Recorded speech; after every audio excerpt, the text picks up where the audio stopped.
Hi guys! Let's do another unboxing today! So, I ordered this TNW K20 wireless microphone. So, para sa mga kagaya ko na baguhan sa pag-affiliate, it is better to invest in this kind of microphone. So, ang binili ko is yung may kasama ng accessories like this. Ayan, so let's unbox. So inside the box, you can see the accessories included.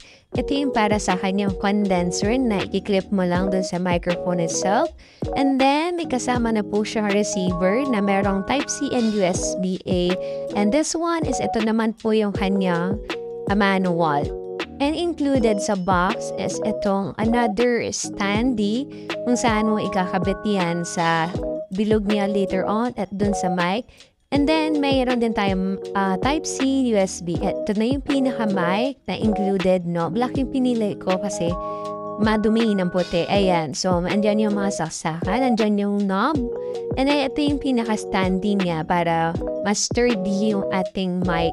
So, while doing streaming, yan, stand mo lang dyan siya.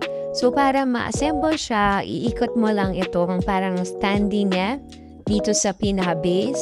And then, once na na-secure mo na siya, ikakabit mo na po yung pinaka-mic. Meron siyang tornilyo. Madali lang siyang ikabit, guys. So, don't worry. And then, after mo ma-secure yung lock, ayan, pwede mo i-adjust yan. Pwede mo higpitan, pwede mo luwagan para magalaw-galaw mo yung mic. And then, yung condenser, ikiklip mo lang siya dito sa side ng mic. And then, ayan, tapos na. So, wireless to guys. At itong receiver, kakabit mo siya. So, ayan na siya. And then, yung headset na kasama, mapapakinggan mo na habang you're doing voice over. At may RGB light na rin siya. Pwede mo siyang palitan. And then, may echo at volume.